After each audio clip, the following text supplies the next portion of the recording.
Hello friend, मैं अपने channel पे आप सभी दोस्तों का तहे दिल से स्वागत करता हूं। आज मैं आपको अपने थाई एप्पल बगीचे में ले आया हूं। जो बेरी है वो आप देख सकते हो। इनकी हाइट लगभग 10 फीट के करीब हो गई है।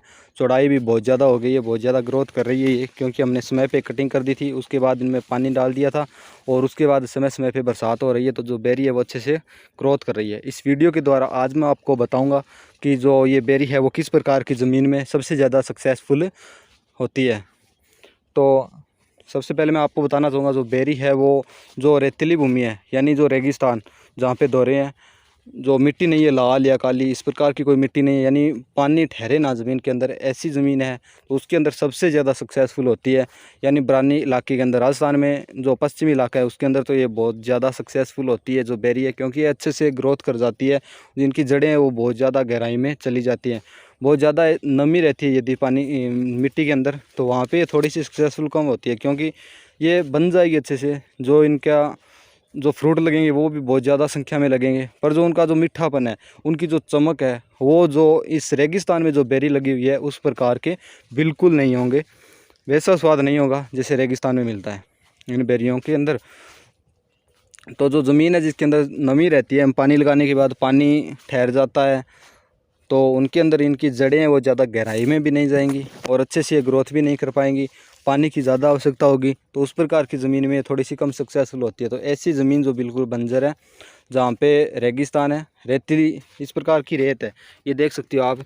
जो रेत है ये रेत है, यहाँ पे किसी प्रकार की कोई मिट्टी नहीं है, ये एकदम रेत है। इस रेत के अंदर जो बेरी है वो बहुत ज़्यादा सक्सेसफुल रहती है, और इसका उदाहरण आप देख ही रहे हो।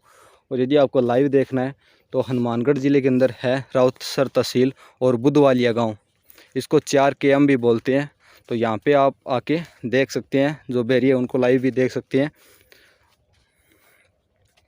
तो इसके लिए सबसे पहले आपको क्या करना होगा, इन बेरी के लगाने के लिए भी आपको बता देता हूँ कि क्या करना होगा।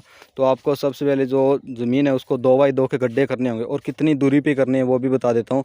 जो गड्ढे है वो कम से कम 15x15 की दूरी उनके बीच होनी चाहिए। हमने जो बेरी लगाई है वो 10x14 पे लगा रखी है। तो बेरी है वो एक दूसरे के अंदर मिल जाती है इस प्रकार से। यहाँ पे 2 बेरी है, ये रही और ये रही, और इस प्रकार ये मिल जाती है। जब मिल जाती है तो इनमें पानी देते हैं तो समस्या आती है, कोई ऑर्गेनिक खाद वगैरह डालते हैं तो उस समय भी समस्या आती है, जब बेर तोड़ते हैं उस समय भी समस्या बहुत ज़्यादा आती है। तो इसलिए जो दूरी है इनकी कम से कम 15x15 पे होनी ही चाहिए। इनके बीच में यदि आपके पानी की व्यवस्था है तो कोई और फसल भी ले सकते हैं, पानी की व्यवस्था नहीं है तो बेरी ही काफ़ी है। 12 महीने में एक बार इनकी जो फ्रूट लगते हैं वो लगते हैं, लगभग 10वें महीने के अंदर लग जाते हैं, यानी अक्टूबर में लगभग स्टार्ट हो जाते हैं और जनवरी के लगभग वो बन जाते हैं मार्केट में ले जाने के लिए। तो आपको बता दिया, जो गड्ढे 2x2 का गड्ढा कर देना है, उसके अंदर आपको गोबर की खाद डाल देनी है। यदि कैंचुओं की बनी हुई वो खाद है वो मिल जाती है तो और भी अच्छी बात है। उसके अलावा एक माइक्रोराइजा खाद भी आती है, वो भी आप डाल सकती हो।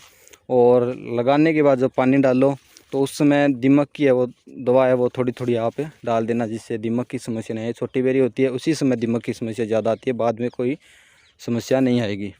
और उसको पानी दे दें। उसके बाद जैसे जैसे उनको पानी की आवश्यकता है उनको आप पानी देते जाइए। सर्दी से थोड़ा बचाने के लिए जब आपको लगे लगभग 10 दिसंबर के बाद सर्दी, यानी जो बर्फ़बारी होती है वो इनके ऊपर जम जाती है वो बर्फ़ सी, तो उस समय आप इनमें पानी दे दें, तो जो बेरी है वो सर्दी के अंदर भी ख़राब नहीं होंगी।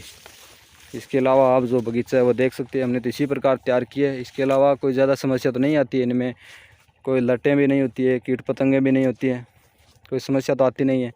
तो अब हम तो इनके अंदर कुछ डालते नहीं हैं। जहाँ समस्या आती है तो आप पूछ सकते हैं कमेंट के ज़रिए, मैं बताने की आपको कोशिश करूँगा। वीडियो को कमेंट के द्वारा ज़रूर बताएं कि वीडियो वो आपको कैसा लगा, लाइक ज़रूर करें, और इसी प्रकार के और इंटरेस्टिंग वीडियो देखने के लिए मेरे चैनल को सब्सक्राइब भी ज़रूर करें। अपने फ्रेंड को शेयर भी ज़रूर करें, अधिक से अधिक जानकारी को आगे तक पहुंचाने की कोशिश करें। Thank you friend.